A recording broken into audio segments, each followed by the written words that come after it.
Hello, everybody. Louise Eddington, the Cosmic Owl, Cosmic Owl Astrology, here today to talk to you about Venus in Scorpio.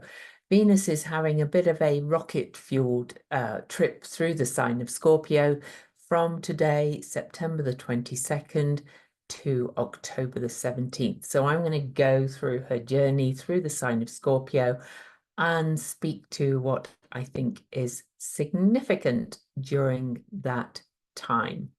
But before I dive in, I would like you please to subscribe, leave me a thumbs up, leave me a comment. I'm really, really grateful for all of you that support this channel. I'm now over 4,000 subscribers and it's growing daily. It seemed to take me forever to get to that first 1,000, but now it's growing all the time. And I really, really appreciate your support at all times, of course. And I also love your comments and I love, your questions. And I love it if you make suggestions about what you'd like to hear as well. But let's get the chart up and take you through this journey of Venus in Scorpio. Now then, the first thing I do want to talk about is that you may hear a lot of talk about Venus being in so-called detriment in the sign of Scorpio. I think it's time we ditch these these terms. Venus is no worse in Scorpio than in any other sign. She has every sign, every placement has its highs and lows. I have Venus in Scorpio natally, so does my husband. I know many Venus in Scorpio people, but as a transit, Venus in Scorpio, I will say, is going to dig deep. And especially because Venus is going to be traveling through the sign of Scorpio as we finish the eclipse season with the new moon eclipse coming up on October the 22nd, through Pluto stationing direct. And Pluto, of course, is the modern guide for the sign of Scorpio, very much Plutonic realms. And with all the issues that are going on in the world, this is going to be quite a powerful journey, in my opinion, because Venus in Scorpio, really, being the feminine principle, is probably going to dig deeply into and feel deeply all the attempts to disempower the feminine archetype in the world right now, and is not going to have it, in my opinion. So, okay, so let's start going through. Let me just get my PDF up that takes me through all the highlighted aspects that I have made. And you guys know me, I like to see these transits in the bigger picture of things. So I will be talking about some of the bigger picture, but also just there is no transit that works alone. But the first thing I will mention is that we are in the closing weeks of the South Node being in one of Venus' home signs at 6 Libra. And the South Node is at 6 Libra through the eclipses. So Venus is, well, she's always powerful, which is why I work with her so deeply. But, this transit moving through this is, she is the guide or mentor or whatever you want to call it, or, for one of the nodes. And that means she is also the guide for the October the 2nd eclipse, the new moon eclipse that I've already done a video of its own for. Now then, she moves into the sign of Scorpio at 10:36 p.m. Eastern. Before that, though, and the exact time of the square at 5:14 p.m. Eastern, it's just happened, actually. I'm recording this just after that. Venus was in square to Pluto. Now, I want you to remember that because she kind of finishes this journey as well with an aspect to Pluto. So she is working with Pluto in many ways.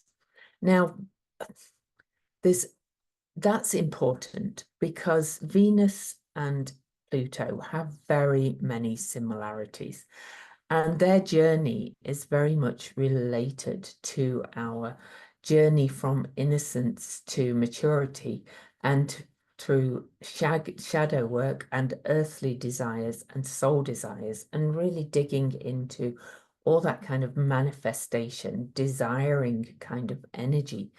And as I mentioned as well, uh, Pluto is one of Scorpio's signs. So, these two having aspects at the start of Venus' journey through Pluto's sign and ending one is quite significant. Okay, so it's a short period, but very, very powerful. Now then, as I mentioned, Venus in Scorpio gets this bad rap as being in detriment. Now, there is a strong desire for soul union with Venus in Scorpio. And it's an intensity of connection that is very, very powerful.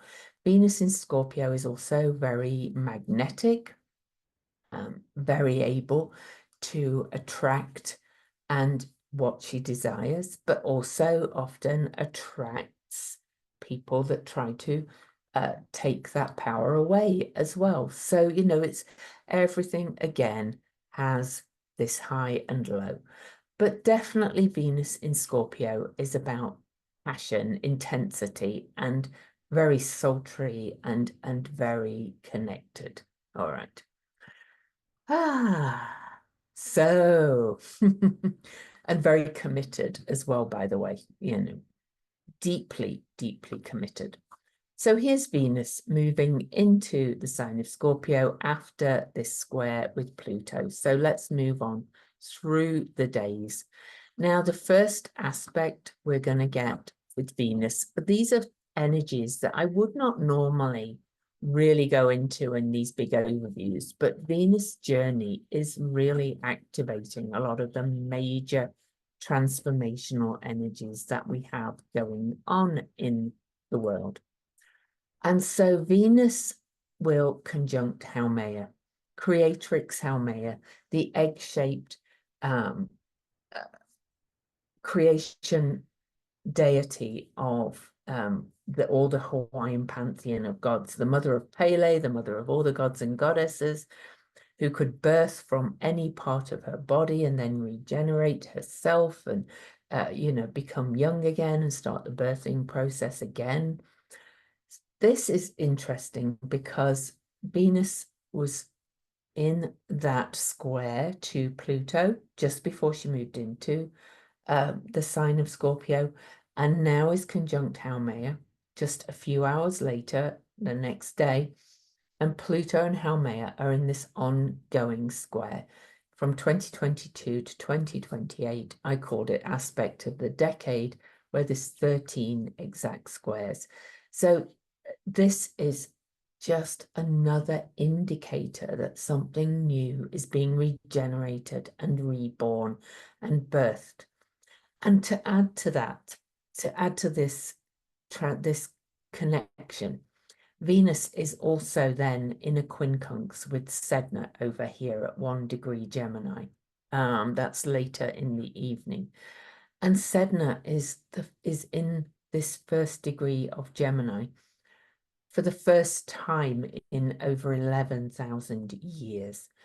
We are entering this time of birthing a new paradigm in so many ways.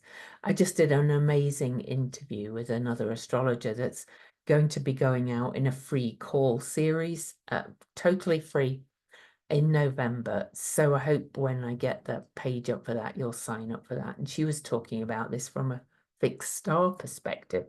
So many shifts, so many big changes. So after that initial kind of deep dive, delving into the deep waters of Scorpio and those aspects, Venus goes a little bit quiet for a few days until the next aspect that she will make. And I just have to find it, is on the 26th, where Venus is now up at 3 degrees of Scorpio and will oppose the preventative holistic health seer asteroid Hygeia. Hygeia was the goddess of health and hygiene, and she's now in the sign of the body, but she does have this seer, what can I do to retain holistic health kind of quality? How well can I treat myself and my body in the sign of Taurus, which is another one of Venus signs. So Venus is digging deep and saying this journey, even though we are going through this time where the feminine is being disempowered, or at least being controlled, trying to be controlled, while she's saying, no, we're not going back, and taking a stand for it in all ways. This is not just about the abortion issue. This is about women. This is about any kind of the feminine within each of us. This rise of these awful alpha male types who want to cling on to power, with Pluto at the very edge of Capricorn again, is kind of saying, look after yourself, and then come from this deeply empowered place. The more you look after your holistic health and your values and get very rooted in your values, Taurus, the more empowered you will be. Okay, so moving on from that aspect, the very next day, the moon, I don't know if I got all the squares actually, but anyway, oh no, that's not the one I want. The moon will square Venus on Venus' own day, actually.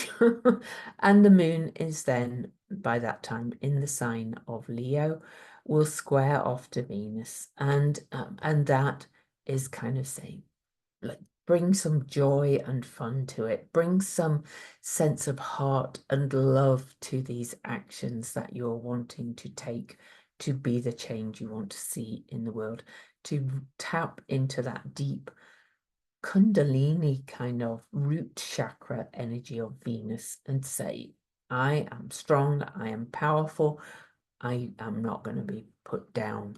Okay. Right, so on to the next major aspect I considered to be important. And I don't normally look at quincunxes because we've usually got a lot going on, but I do think this one is important because Venus in Scorpio over here is actually going to be semi-sextile to the Venus guided south node, and we're really close to the new moon eclipse, right? And making a quincunx to that Aries north node. A quincunx is an aspect of adjustment, and so is a semi-sextile, really. They're not looking at each other well. There's some adjustments to be made here.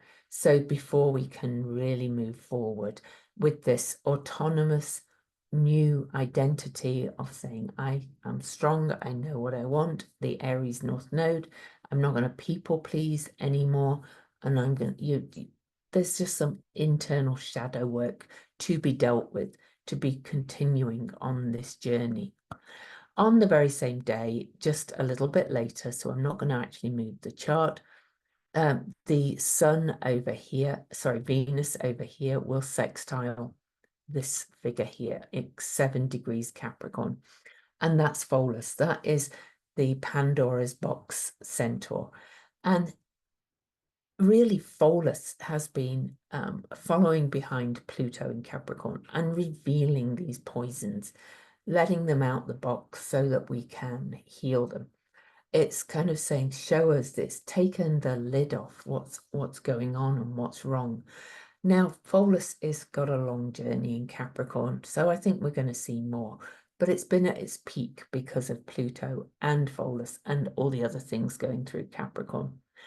But this is also, Venus is aspecting Pholus. I kind of think there's going to be more of these, let's call them, you can see my face going, the dirty little secrets of the of those who are in power, the dirty secrets of, you know, people being totally out of integrity as they try to wield power over others.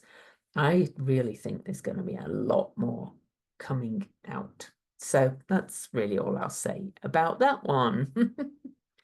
And so then later on September the 29th, Venus.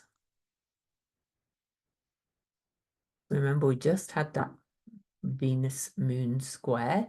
Now this one is a very, of course, the moon moves very fast. So late at night on the 29th, Sunday the 29th, the moon is in Virgo and will sextile Venus here.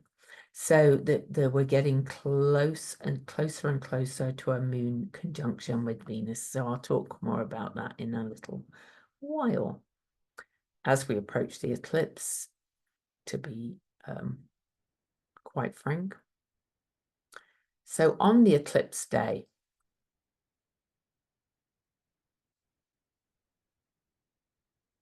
let's get this exact. On October the 2nd, here you see the moon is coming up to the sun to have the annular eclipse that's so very powerful on October the 2nd. Right before that, so Venus will be at 11 degrees, 11 minutes, 2 11s, and in a sextile to Ceres, 11 degrees, 11 minutes. 11, the master number, the gateway number, opening new possibilities. Venus is moving towards Ceres, who, in my opinion, the Pluto Ceres Venus journey is one of the Demeter, Persephone, Hades story, but it's also Maiden Mother Crone, it's mind, body, spirit, it's bringing everything into whole again. And here we have these two speaking to each other, ganging up, if you like, against how our needs have not been met by the structures that we live under, and how we are not creating our own structures that do meet our needs. That's Ceres in Capricorn.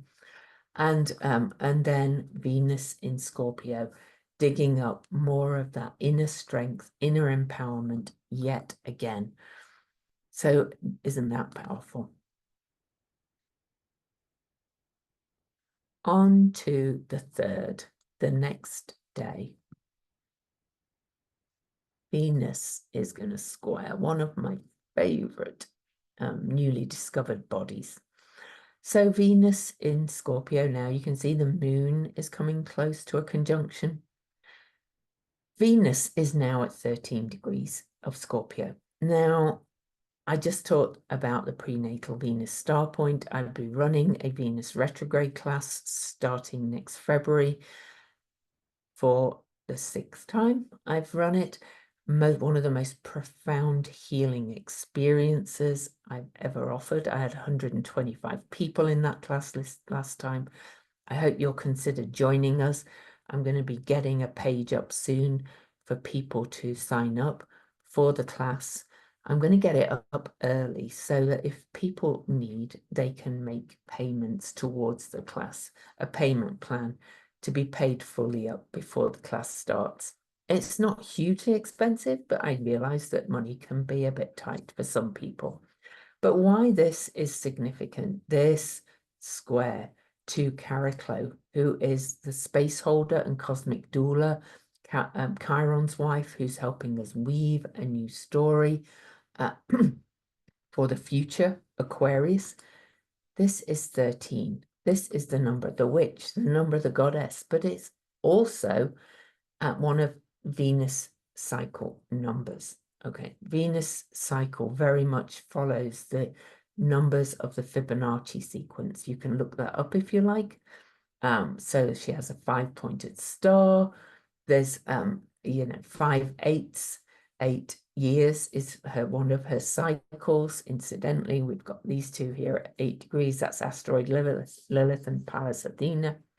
But we've also got Mercury at 13 degrees, the divine feminine is rising up, or the feminine principle, or whatever you want to call it. This is just beyond huge. We have these numbers lining up, we have all these aspects lining up. They are working together to create something new. So don't tell me asteroids don't work, because I know they work, because I work with them all the time.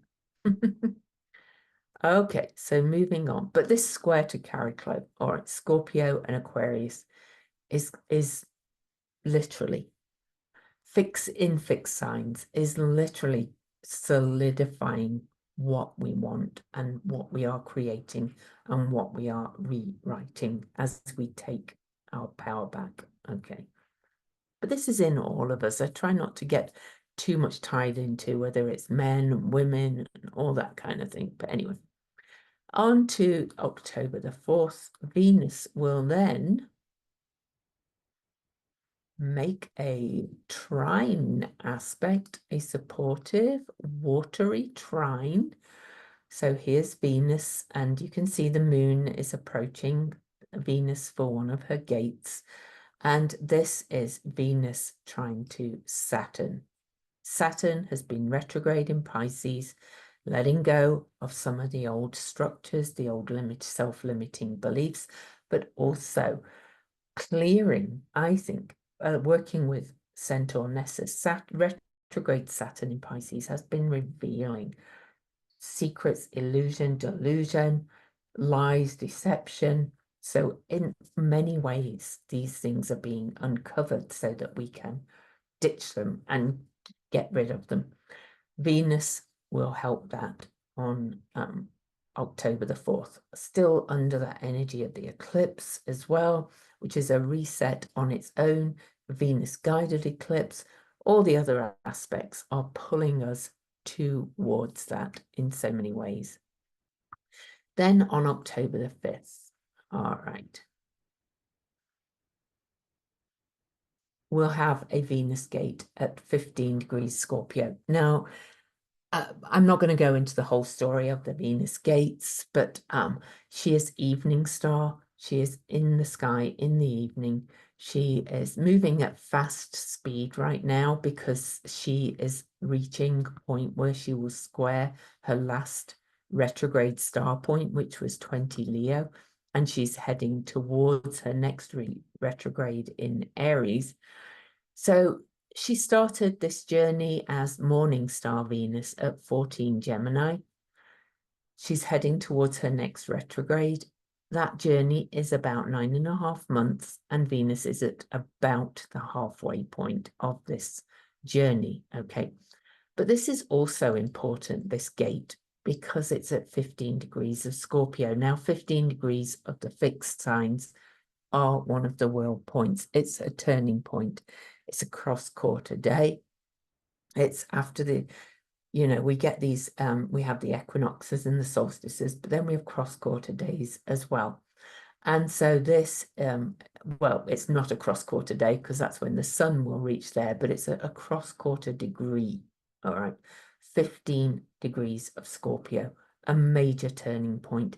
The moon, our emotions, Venus, our values, our social mores, our love nature, coming together in the sign of Scorpio at a degree of real strength, okay, is a very important gate. And especially if you have energies around those degrees, you will be feeling it. Right then, we're moving now on to October the 6th. You can see she's not making like the major aspects, but what she is making are really interesting. Now, I've included on here, oh, I can't actually get that one exact. So I'm actually going to edit and go to October the 6th at 5:27 p.m. Eastern.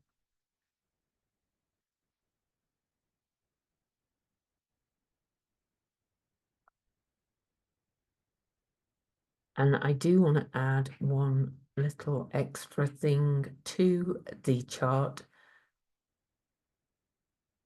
Okay, now I will point to it. Now Venus has reached 16 Scorpio. She is in a quincunx to this figure here. This is the north node of Uranus, which is kind of like Uranus on steroids. It's like extra Uranus. Now, why is that significant? Uranus was exactly conjunct Venus and the Sun when they met on June the 4th at 14 degrees Gemini. She is now at this aspect of adjustment from when that Venus Gemini star point began on June the 4th. We're now at October the 6th. So what's that? 6th, June, July, August, September. June, July, August, September. 4 months in, almost at the halfway of her retrograde, making a big adjustment to the radical shifts that have come in since that Gemini star point. Now, this is radical shifts in perception, in ideas, in community, in alliances. We can see this happening everywhere. It's happening within us and in the world. You know, for example, you know, the radical change that's happened since June the 4th when that Gemini star point came in with Joe Biden stepping down and Kamala Harris coming in, who is a Gemini star point. All of these things are really kind of shifting the energy in some very major ways.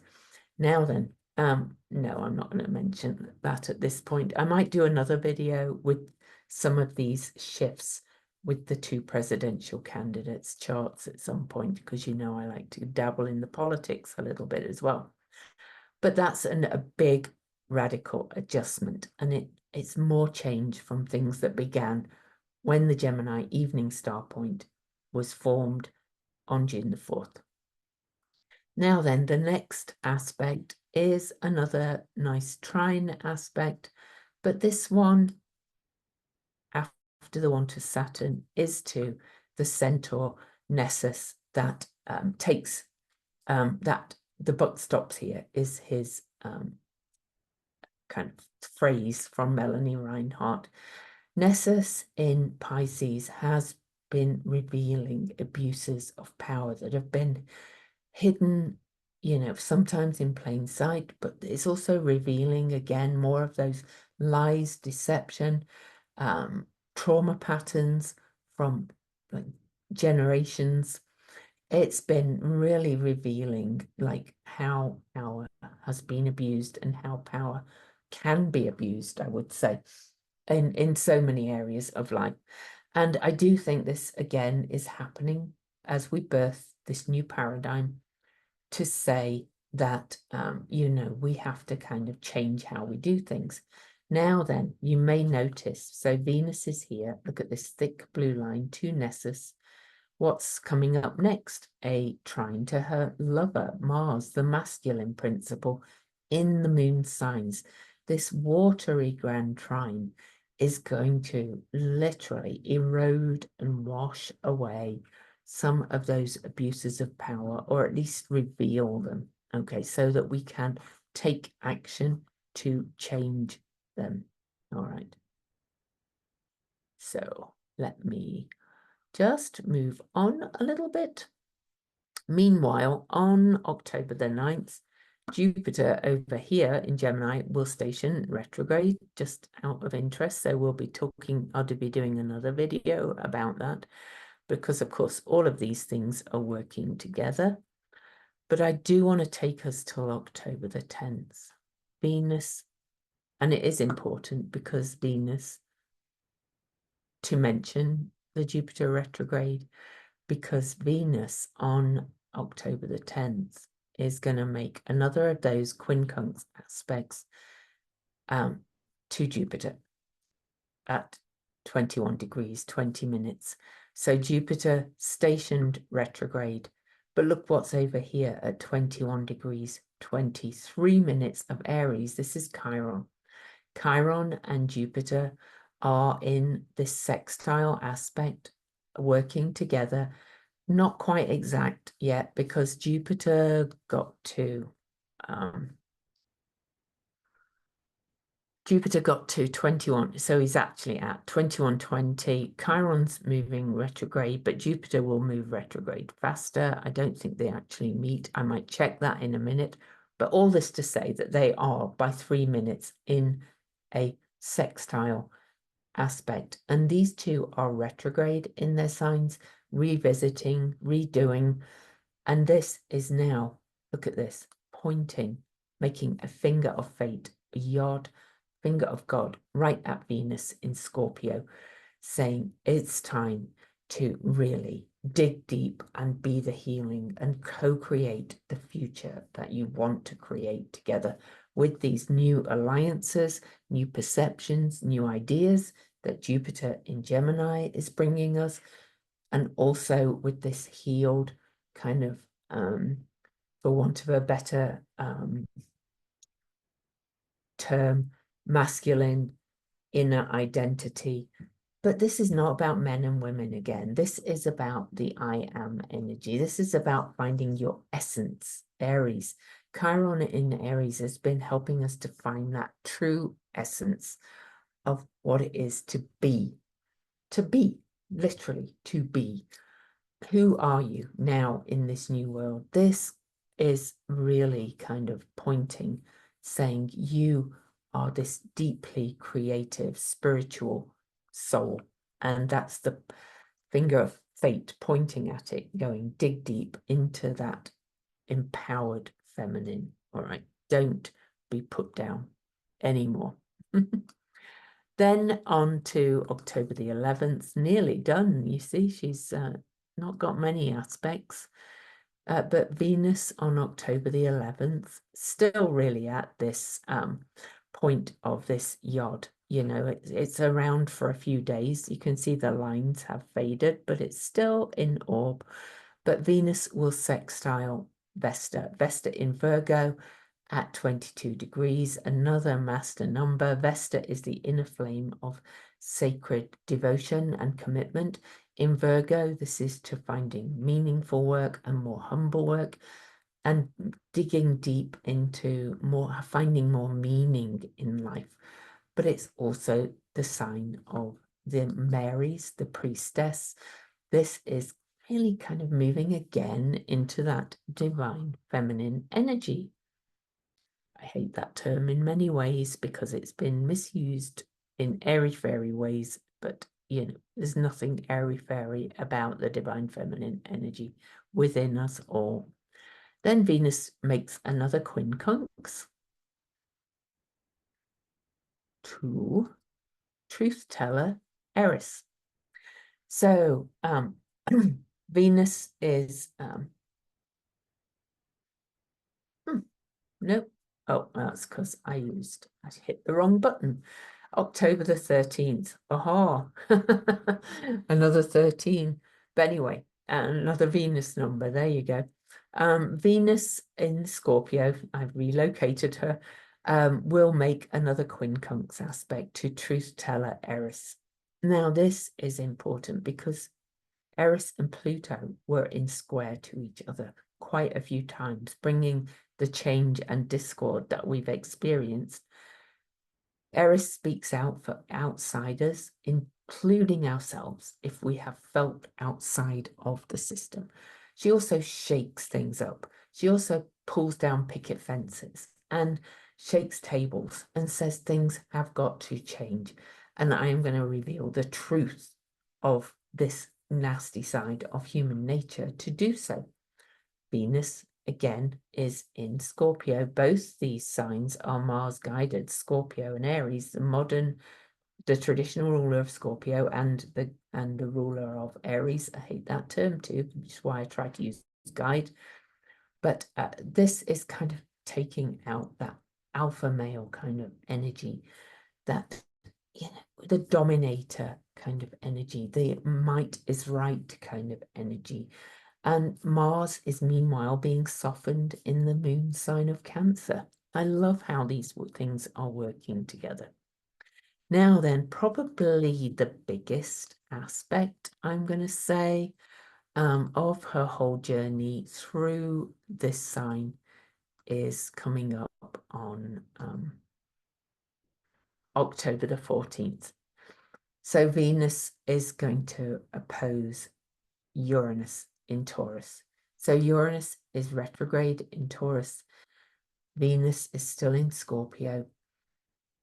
The last Venus star point at 20 Leo was in square to Uranus.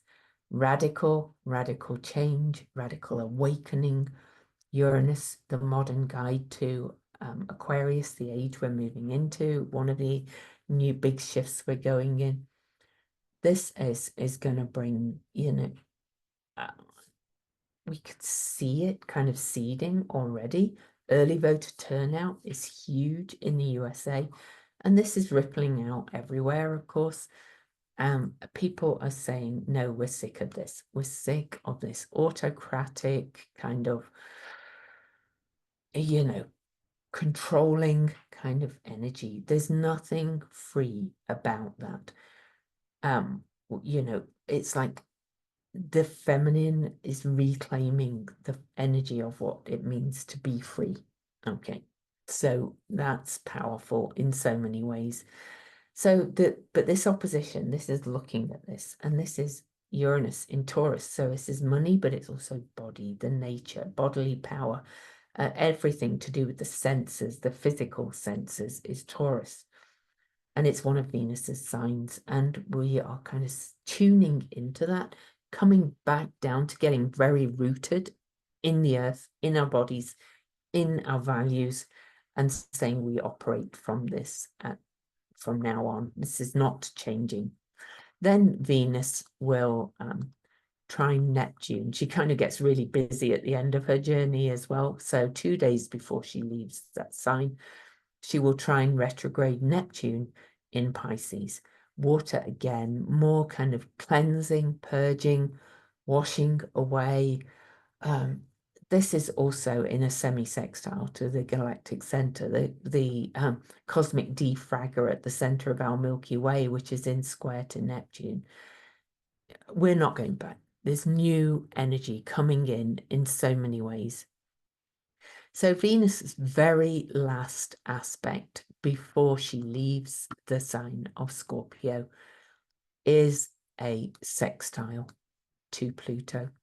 Remember, this journey began just before she entered Scorpio with a square to Pluto at the very last degrees of Libra and Capricorn. And now Venus is at the very last degree of Scorpio. And these anaretic degrees are so potent. They are threshold degrees. They are liminal spaces before things are changing. And guess what? Pluto has now turned retrograde. Pluto, actually, I missed that along the way. So Pluto actually stationed direct. Actually, let me just get this on here. Pluto was retrograde when Venus squared at the start of this journey.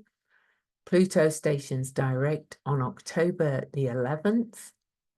And then Venus sextiles Pluto at those anaretic degrees. Now then, again, I remind you that they're both related to desire, earthly desires and soul's desires, also to magnetism, also to excavation and digging deep. Venus is in Pluto's sign. This is all at that tense threshold degree, purging, getting rid of, cleansing, all those things. I'm going to give you a little sneak peek of what's coming ahead and why I think it's significant that this is the very last aspect. And I'm going to be talking about this lots of times. So before I do, I will show you that then a little bit after that aspect, Venus enters Sagittarius, and I'll do another video on that. But on December the 7th, I do want to show you.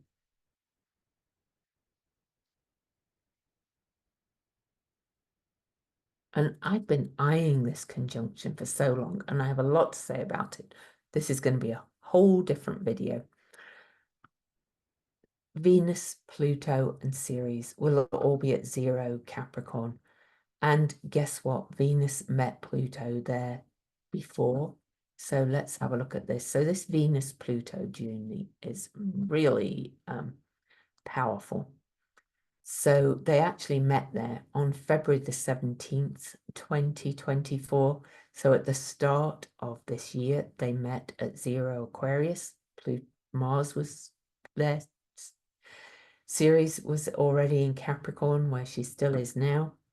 But then just a few months later, these three, remember this is Demeter, Persephone, and Hades, a journey of healing and coming to terms with aging and loss of innocence and the life cycles and the 3 stages of living, like maiden, mother, crone. There's so much. I'll talk about this in depth in my Venus retrograde class in February. 7 weeks, 8 calls, 7 weeks. We follow the journey of Demeter, Persephone, and Hades into this journey of inner healing and reconciliation. But just look at this happening on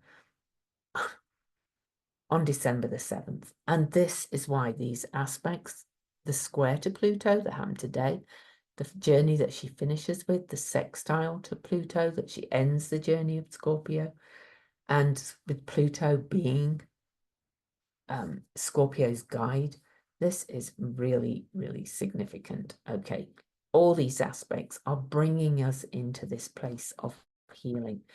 One other thing that she will have to do before we get to this point on December the 7th is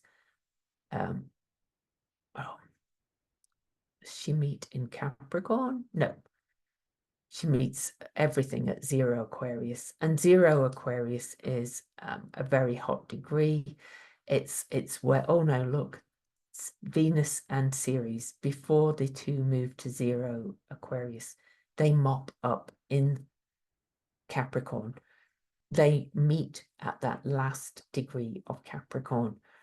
This is saying we're done with this dominator, hierarchical, controlling kind of energy of Capricorn, and we want to move into a wiser, more crone-like energy of Capricorn, and we are bringing it in.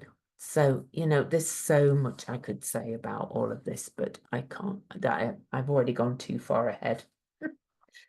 So I do think it's a significant journey with Venus in Scorpio. One of the messages I get from it personally is we have to purge, as astrology itself, of these fear-based projections and languages.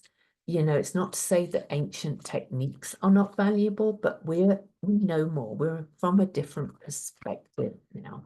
We don't have to tell anybody that their Venus is in detriment or that anything is good or bad, because everything has shine and everything has shadow, absolutely everything. Saturn, I love Saturn. I was just talking about that in a mentoring cycle, a mentoring group that I'm in. We talked about our time of Pluto in Capricorn, which is Saturn guided. And I told mine that it's really been this Saturnian Capricornian journey in so many ways, but I took it on and I did what I needed to do. I leaned in and I've mastered the lessons I needed to learn, that Saturn was teaching me, that Capricorn was teaching me. I've dug up all kinds of stuff in Capricorn. It's been an amazing journey. And incidentally, I moved to my Saturn line here in between two mountain ranges, Saturn and Capricorn, climbing. You can't make this up, for that whole journey. And I already feel liberated as it's moving into Aquarius. But anyway, Venus journey through Scorpio is going to be powerful. And interestingly, I can't believe the card I pulled. I thought I'd pull a card kind of for where this is heading. Not just this journey, but the aspects and everything. And I pulled the 6 of Wands. Don't know if you can see it. Oh, I think I have to put it here, which is the victory card, 6 of Wands, 6 degrees Leo is actually the north node of the USA, but it's also the degree that Mars is going to station retrograde at later this year. I think that's December the 6th as this conjunction happens. Leo is the sign of rulers and heart as well. Jupiter expands everything. Let me tell you what Anjali's Arian says about this card in this deck. The 6 of Wands. Wands is fire, of course, passion, creativity, but also kind of winning. So the 6 of Wands represents the quality of victory. This is the experience of a deep victory or win that touches us at an intuitive and spiritual level. This is Jupiter in Leo. Victory allows us to feel expansive and fluid like Jupiter and highly creative like Leo. Any victory requires creativity and flexibility in order for it to be achieved, which is another aspect of Jupiter in Leo. The ultimate victory or spiritual victory is the victory which provides a win-win situation rather than a win-lose situation. And that's pictured by the lotus blossom on 2 of the wands. I'll hold up the card again. And whose name means lotus flower? Kamala Harris. And this journey is taking us into the election, so she's going to win. Victory that is a win-win allows for mutual unfolding and opening and allows for new energy and revitalization, which is represented by the ibis heads or the phoenix heads on 2 of the other ones. I'm not going to I'll hold it up again at the end. Victory allows for clarity of vision and creative expression, which is symbolized by the winged eye of Horus with the regenerative serpentine snakes. A spiritual victory is experienced at all 4 levels of consciousness, symbolized by the 4 diamonds, which represent a victory that has been achieved mentally, emotionally, spiritually, and physically. Okay, I'll hold it up again.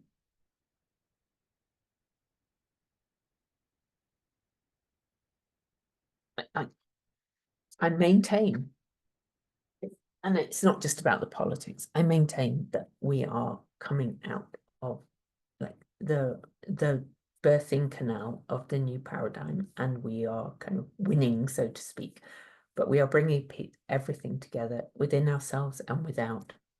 So for now, Venus in Scorpio, so much love. I will see you next time.